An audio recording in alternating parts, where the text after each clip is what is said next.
Damn it. ఏంటిటా కుండబద్దలు కొడతా అత్త. నమస్కారం, కుండబద్దల ప్రేక్షకులకి స్వాగతం. నేను గౌతమ్ కాటా. ఈ వీడియోలో నేను మీతో చెప్పాలనుకునే అంశం ఒక్కటొక్కటిగా బయటపడుతున్న పిన్నెల్లి రామకృష్ణారెడ్డి అరాచకాలు. ఎన్నికల రోజున జరిగిన గొడవలకు కానీ, ఎన్నికలు అయిపోయిన తరువాత జరిగిన అల్లర్లకు కానీ ఈయనే ముఖ్య కారణం అనే విషయాన్ని ఇప్పుడు ఆంధ్ర రాష్ట్రం అంతటా చర్చించుకుంటూ ఉన్నారు. మరి పిన్నెల్లి రామకృష్ణారెడ్డిని ఎన్నికల్లో పాల్గొనకుండా అనర్హత వేటుకు గురి చేయవలసిన అవసరం ఉంది అనేది కూడా చర్చ జరుగుతోంది. మరి ఎలక్షన్ కమిషన్ ఏం నిర్ణయం తీసుకుంటుంది? ప్రజా ప్రాతినిధ్య చట్టాన్ని వ్యతిరేకించినందుకు గాను, దాన్ని తూట్లు పొడిచినందుకు గాను ఈయన మళ్ళీ అసలు ఏ ఎన్నికలోనూ పాల్గొనకుండా ఈ ఎన్నికను సైతం రద్దు చేసి మళ్ళీ అక్కడ రీపోలింగ్ పెట్టవలసిన అవసరం ఉందనేది రాజకీయ విశ్లేషకులు దాన్ని విశ్లేషిస్తూ ఉన్నారు. మరి ఇప్పుడు ఎలక్షన్ కమిషన్ ఏ నిర్ణయం తీసుకుంటుంది? ఆధారాలతో సహా, వీడియోలతో సహా బయటకు వస్తూ ఉంటే ఇప్పుడు ఎలక్షన్ కమిషన్ నిర్ణయం ఎలా ఉండబోతోంది అని ఈ వీడియోలో మీకు నేను వివరించబోయే ముందుగా మన కుండబద్దలు ప్రేక్షకులందరికీ నా మనవి, వీడియో నచ్చితే గనుక ఖచ్చితంగా లైక్ చేయండి, మరొక 10 మందికి షేర్ చేయండి. ఈ పక్కనున్న వీడియోలో చూసినట్టయితే ఇది ఒక సీసీ కెమెరా ఫుటేజీ.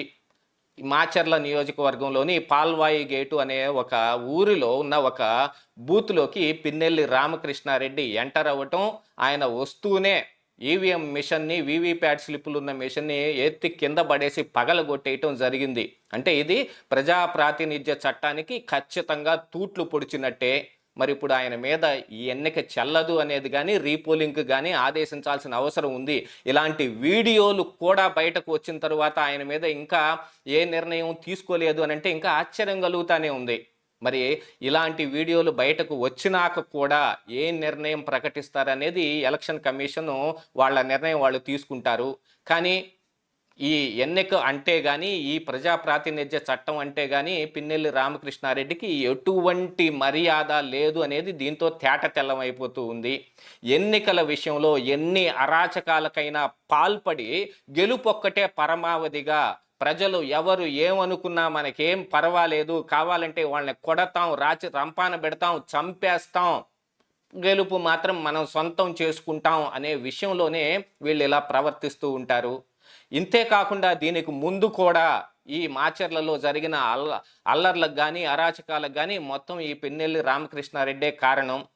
2019 ఎన్నికలు అయిపోయిన తర్వాత, ఈయన ఎమ్మెల్యేగా గెలుపొందిన తర్వాత చాలామంది ఊళ్ళు వదిలిపెట్టి పారిపోయేలాంటి పరిస్థితులన్నింటినీ కల్పించింది ఎవరయ్యా అంటే ఈ పిన్నెల్లి రామకృష్ణారెడ్డే.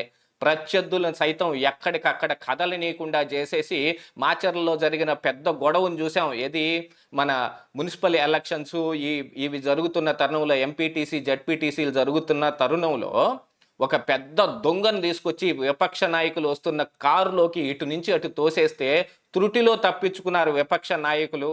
ప్రాణాపాయ స్థితి నుంచి బయటపడి వాళ్ళు అక్కడి నుంచి రావటం జరిగింది.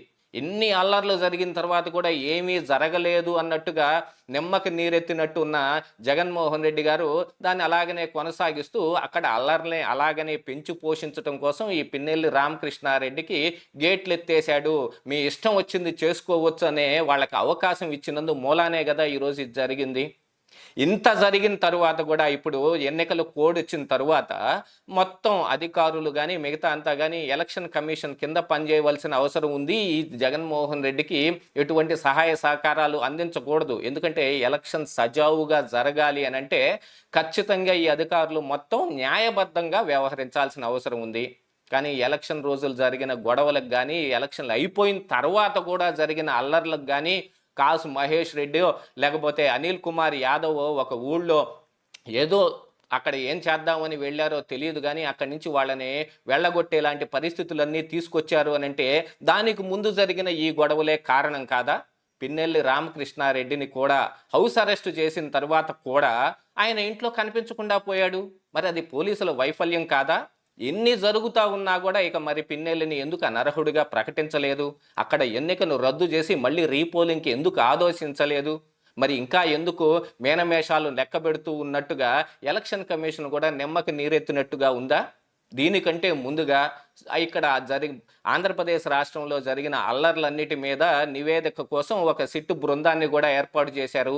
వాళ్ళు కూడా 33 ప్రాంతాల్లో జరిగిన గొడవలన్నిటి మీద బాగా విచారణ జరిపి ఒక 1300 పైచులకు మంది మీద కేసులు పెట్టాల్సి ఉంటే ఒక 124 మందిని మాత్రమే అరెస్టు చేసినందుకు గాను చాలామంది పోలీసుల మీద వాళ్ళు నివేదిక ఇవ్వటం జరిగింది.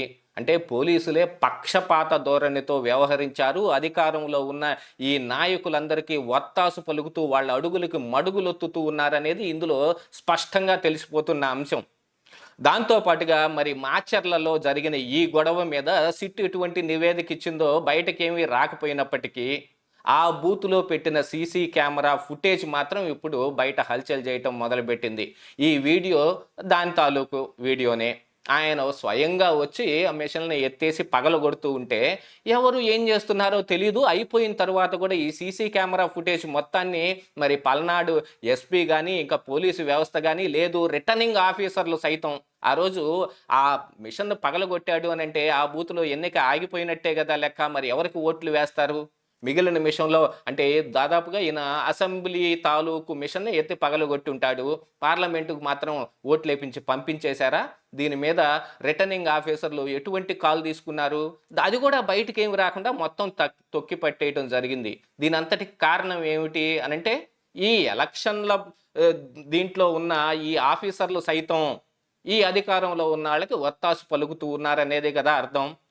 ఇలాంటి సీసీ కెమెరా ఫుటేజ్ కనుక ఒకటి బయటకు రాకపోయి ఉంటే మరి పిన్నెల్లి రామకృష్ణారెడ్డి ఇదే అరాచకాన్ని ఇలాగనే కొనసాగించుకుంటూ పోతూనే ఉంటాడు. 2019 నుంచి 24 లోపు ఆయన చెయ్యని అరాచకం లేదు. ఇలాంటివి ఎన్ని చేసినా కూడా పోలీసులు ఆయన మీద ఏం కేసు పెట్టలేదు అని అంటే అధికారులు ఈ అధికారంలో ఉన్న జగన్మోహన్ రెడ్డి తాలూకు నాయకులకు మాత్రమే పనిచేస్తున్నారనేది తేటతెల్లం అయిపోయింది. కనీసం కోడ్ వచ్చిన తరువాతనైనా కూడా ఏమీ జరగటం లేదు అని అంటే ఇలాంటివి వీడియో ఫుటేజీలు వచ్చినా కూడా ఇంతవరకు ఆయన్ని అనర్హుడిగా ప్రకటించలేదు అని అంటే మరి ఎలక్షన్ కమిషన్ మీద కూడా మనకు అనుమానాలు ప్రబలంగా వచ్చే అవకాశం ఉంది కదా. దాన్ని సైతం తీసి పక్కన పెట్టేసి విచారణ చేస్తున్నాం అనే పేరుతో కానీ లోతైన విచారణ చేసి మేము సరైన నిర్ణయం తీసుకుంటాం అనే పేరుతో కానీ వీళ్ళందరూ చేస్తున్న ఈ తాత్సారం మాత్రం ప్రజాస్వామ్యానికి ఖచ్చితంగా తూట్లు పొడిచినట్టుగా కనిపిస్తూనే ఉంది. ఈ హైదరాబాదులో వెళ్ళి దాంకున్న ఈ పిన్నెల్లి రామకృష్ణారెడ్డిని ఖచ్చితంగా పట్టుకొని ఆంధ్రప్రదేశ్ రాష్ట్రానికి తీసుకురావాల్సిన అవసరం ఉంది. ఆయన్ని అరెస్టు చేయవలసిన అవసరం ఉంది. దాంతోపాటుగా ఈ ఎన్నిక రద్దు చేసి మళ్ళీ రీపోలింగ్ పెట్టవలసిన అవసరం ఉంది. అందులో ఈ పిన్నెల్లి రామకృష్ణారెడ్డి తిరిగి పాల్గొనకుండా చేయవలసిన అవసరం కూడా ఉంటే కానీ ఈ రోజు వరకు ఏమీ జరగలేదంటే దాని మీద మనం ఏమనుకోవాలి? ప్రజాస్వామ్యం ఖచ్చితంగా ఎలాగనే ముందుకు వెళ్తుందా లేదు ఏ సామాన్యుడికి సైతం ఏదైనా న్యాయం అందించే దిశగా వెళ్తుందో చూసుకోవాల్సిన అవసరం అయితే ఉంది. ఇదే ఈరోజు కుండబద్దలు.